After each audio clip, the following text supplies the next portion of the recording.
नमस्कार, जय श्री राम।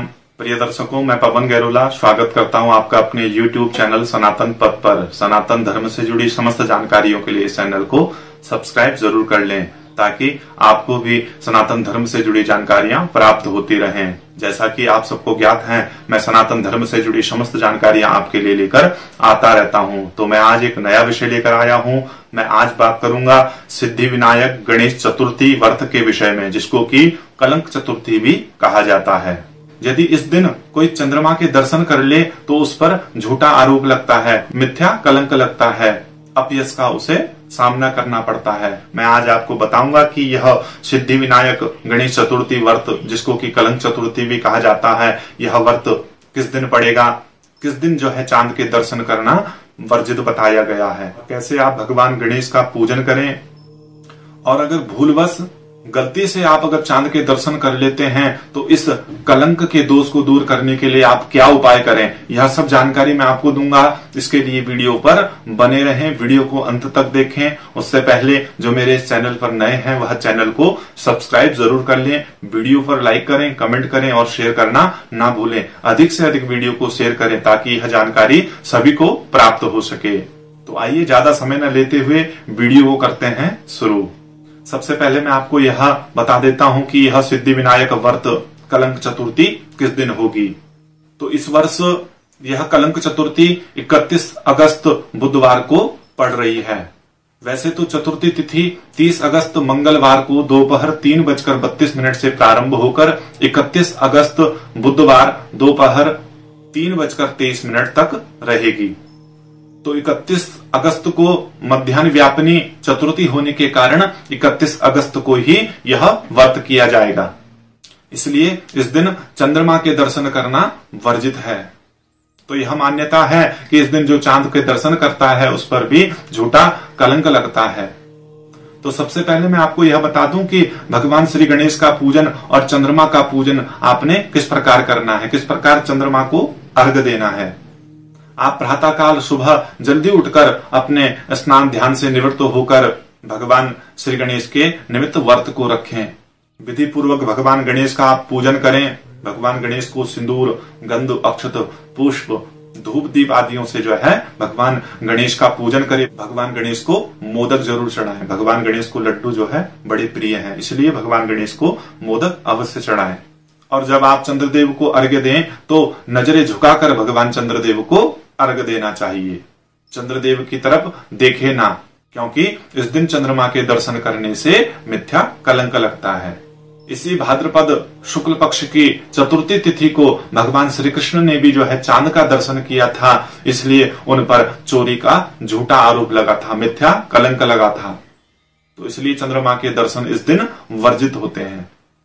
और अगर यदि आप भूलवश अज्ञानवश आपने चंद्रमा के दर्शन कर लिए तो इस दोष को दूर करने के लिए आप इस कथा को श्रवण करें। मैं आपको एक कथा सुना रहा हूं। इस कथा को श्रवण करने से यह कलंक चतुर्थी का जो दोष है वह समाप्त हो जाता है। आइए जानते हैं उस कथा के बारे में। तो कथा आती है, द्वारिकापुरी में सत्राजित और प्रसेन नाम के दो भाई रहते थे। सत्राजित जो थे सूर्य भगवान के बड़े उपासक थे। तन्मय होकर सत्राजित ने भगवान सूर्यदेव का पूजन किया, उनकी स्तुति की। उनकी स्तुति से भगवान सूर्यदेव प्रसन्न हुए और सत्राजित को एक शमंतक नाम की मणि दे दी। अब जो यह शमंतक नाम की जो मणि थी, इससे प्रतिदिन सोना निकला करता था। भगवान श्री कृष्ण को पता लगा कि सत्राजित के पास जो है शमंतक नाम की मणि है, तो भगवान श्री कृष्ण सोचने लगे कि यह मणि तो हमारे राजा उग्रसेन के पास होनी चाहिए। अब जब इस बात का पता सत्राजित को चला कि भगवान श्री कृष्ण मुझसे यह मणि लेना चाहते हैं, तो उसने वह मणि अपने भाई प्रसेन को दे दी। प्रसेन यह मणि पाकर बड़ा खुश हुआ। उसने अपने गले में उस मणि को धारण कर लिया। प्रसेन उस शमंतक मणि को अपने गले पे धारण कर अपना घोड़ा लेकर जंगल की ओर चल दिया। जंगल पर जब पहुंचा तो एक सिंह ने उसके घोड़े और प्रसेन पर हमला किया तथा उन दोनों की हत्या कर दी। और जो शमंतक मणि थी वह प्रसेन के गले से छीनकर अपने मुख पर रखकर चलने लगा। तो उसी समय ऋक्षराज जामवंत वहां पहुंचे। जामवंत ने उस शेर की हत्या कर दी और जो उसके मुख में मणि थी वह मणि लेकर अपनी गुफा पर आए और उस मणि को अपनी पुत्री को खिलौने के रूप में दे दी। अब द्वारिकापुरी में कानाफूसी चलने लगी कि प्रसेन इतने दिन से गायब हैं, कहां चले गए।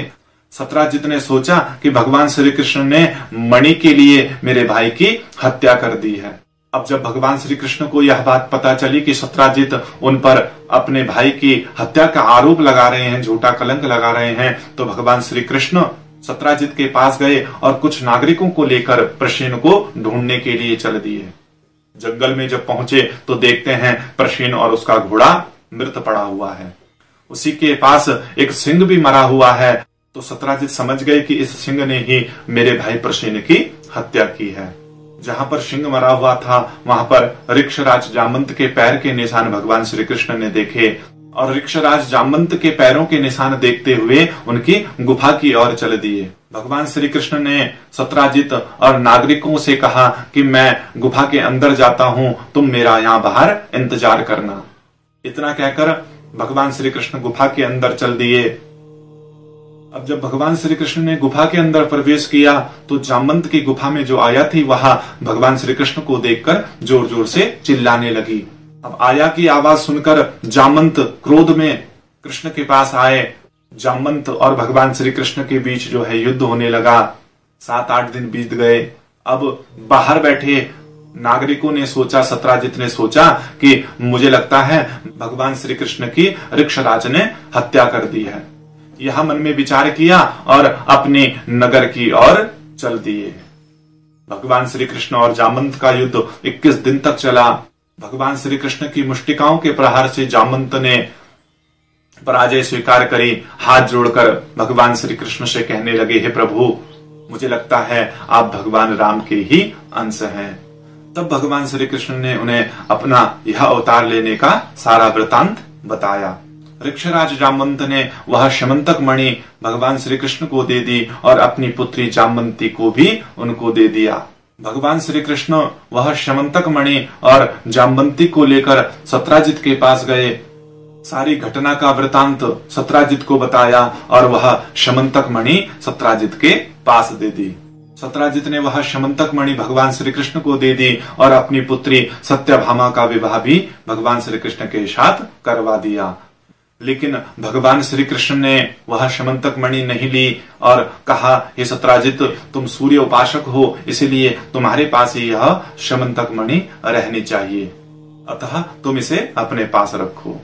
इस प्रकार भगवान श्री कृष्ण ने वह शमंतक मणि सत्राजित को दी और अपने ऊपर लगे झूठे कलंक से छुटकारा पा लिया। अगर आप भी इस कलंक चतुर्थी के दिन चंद्रमा के दर्शन कर लेते हैं तो इस कथा को जरूर सुने। इसके सुनने से जो यह कलंक चतुर्थी का दोष है वह समाप्त हो जाता है। और भगवान श्री कृष्ण और गणेश जी से यही प्रार्थना करें कि हे प्रभु, हमारे ऊपर इस कलंक चतुर्थी के दोष को आप दूर करें। तो दर्शकों, यह मैंने आपको कलंक चतुर्थी सिद्धि विनायक व्रत के संबंधित संपूर्ण जानकारी दी। मैं आशा करता हूं कि आपको यह जानकारी पसंद आई होगी। मैं आज इस विषय को यहीं पर विराम देता हूं। पुनः कोई नया विषय लेकर आपके लिए आऊंगा। तब तक के लिए नमस्कार। जय श्री राम।